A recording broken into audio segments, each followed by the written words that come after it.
તો ચાલો આજે વાત કરીએ ગુજરાતના લાખો સરકારી કર્મચારીઓ વિશે. કેમ?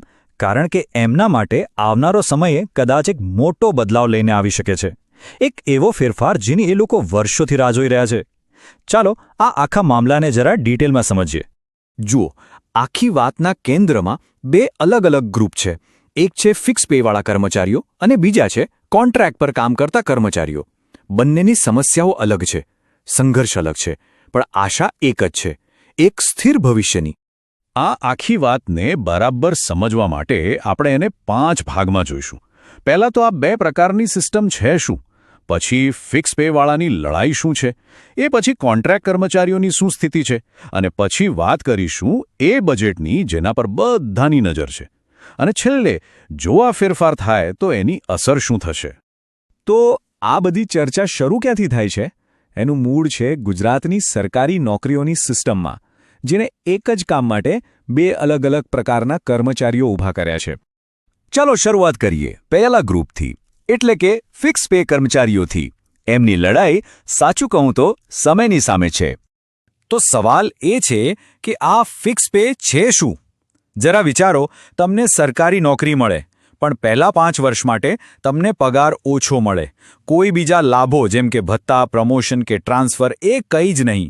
બસ આ જ છે ફિક્સ પે પોલિસી જેણે હજારો યુવાનોના કરિયરના શરૂઆતના વર્ષોને અસર કરી છે. અને આ કોઈ આજકાલની વાત નથી. આ સંઘર્ષ લગભગ 2 દાયકા જૂનો છે. 2006માં આ નીતિ શરૂ થઈ. 2011માં તો ગુજરાત હાઈકોર્ટે એને ગેરબંધારણીય પણ કહી દીધી. પણ પછી મામલો સુપ્રીમ કોર્ટમાં ગયો. ખૂબ વિરોધ થયો એટલે સરકારે પગાર તો વધાર્યો, પણ જે મૂળ પોલિસી હતી એ તો એમની એમ જ રહી.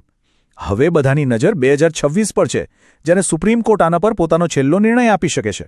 આખી પોલિસીનો સૌથી મોટો મુદ્દો છે આ 5 વર્ષ.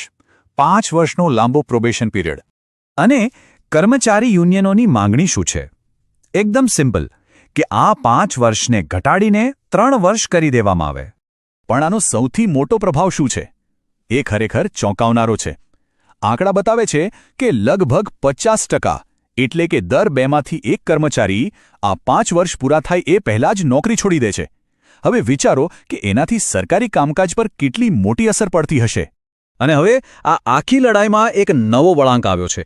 ભાવનગર, અમદાવાદ અને રાજકોટ જેવી મોટી મ્યુનિસિપલ કોર્પોરેશન્સે રાજ્ય સરકારની રાહ જોયા વગર જ પોતાની રીતે આ સમયગાળો 5 વર્ષથી ઘટાડીને 3 વર્ષ કરી દીધો છે. આનાથી રાજ્ય સરકાર પર હવે સીધું દબાણ વધી ગયું છે. સારું, આ તો થઈ ફિક્સ પે કર્મચારીઓની વાત. હવે આપણે વાત કરીએ બીજા ગ્રુપની, એટલે કે કોન્ટ્રાક્ટ પર કામ કરતા લાખો કર્મચારીઓ, જેમની રાહ કદાચ એનાથી પણ લાંબી છે. આ એવા લોકો છે જેમને કોઈ એજન્સી દ્વારા અથવા સીધા કોન્ટ્રાક્ટ પર રાખવામાં આવે છે. એ લોકો વર્ષો સુધી સરકારી કામ કરે છે, પણ એમને ક્યારેય કાયમી થવાની કોઈ ખાતરી નથી હોતી. દર વર્ષે કોન્ટ્રાક્ટ રિન્યૂ થાય અને સાથે સાથે એમની નોકરીની અનિશ્ચિતતા પણ. અને આ કોઈ સામાન્ય નોકરીઓ નથી. આ એ લોકો છે જે આપણા આરોગ્ય, શિક્ષણ અને બીજી સરકારી યોજનાઓનો પાયો છે. ડેટા એન્ટ્રી ઓપરેટરથી લઈને આશા વર્કર્સ, વિદ્યા સહાયકો, આંગણવાડી કાર્યકરો, લગભગ 27થી વધુ સરકારી વિભાગોનો ભાર આ કર્મચારીઓ ઉપાડી રહ્યા છે. એમની આખી લડાઈ, એમની આખી માંગણી બસ આ એક જ વાક્યમાં આવી જાય છે: સમાન કામ, સમાન વેતન. એમની વાત બહુ સીધી છે કે જો કામ સરખું છે તો પછી પગાર અને નોકરીની સુરક્ષામાં આટલો મોટો ભેદભાવ શા માટે? અને હવે આ બંને ગ્રુપ, ફિક્સ પેવાળા અને કોન્ટ્રાક્ટવાળા, બધાની નજર એક જ તારીખ પર છે, 18 ફેબ્રુઆરી 2026. કેમ? કારણ કે આ દિવસે રાજ્યનું બજેટ રજૂ થવાનું છે અને લાખો લોકોની આશાઓ આ બજેટ સાથે જોડાયેલી છે. જાણવા મળ્યું છે કે સરકાર કદાચ એક તબક્કાવાર યોજના પર વિચાર કરી રહી છે. એટલે કે એક સાથે બધાને કાયમી કરવાને બદલે પહેલા એવા કર્મચારીઓનો વાળો લેવામાં આવશે જેમને 10 વર્ષ કરતાં વધુ સમય માટે સેવા આપી છે, અને પછી ધીમે ધીમે બાકીના કર્મચારીઓને કાયમી કરવામાં આવશે. આનાથી સરકાર પર એક સાથે આર્થિક બોજ નહીં આવે. પણ ચાલો માની લઈએ કે સરકાર આ નિર્ણયો લઈ લે છે, તો પછી શું? એની અસરો શું થશે? કારણ કે દરેક મોટા નિર્ણયની 2 બાજુઓ હોય છે, એક ફાયદાની અને બીજી પડકારોની. એક તરફ જો આ થાય તો લાખો કર્મચારીઓની ખરીદ શક્તિ વધશે, એમનું મનોબળ વધશે અને એની સારી અસર સ્થાનિક બજારો પર પણ પડશે.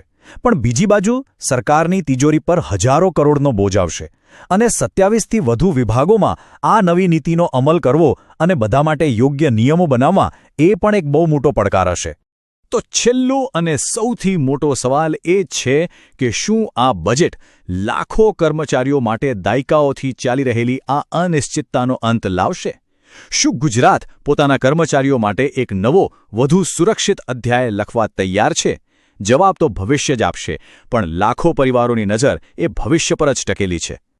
લેટ્સ અપડેટ 13 સાથે જોડાયેલા રહો. સાચા સમાચાર, સરકારી અપડેટ અને મહત્વપૂર્ણ માહિતી માટે ચેનલને સબસ્ક્રાઇબ કરો અને બેલ આઇકોન દબાવવાનું ભૂલશો નહીં. Stay update, stay smart.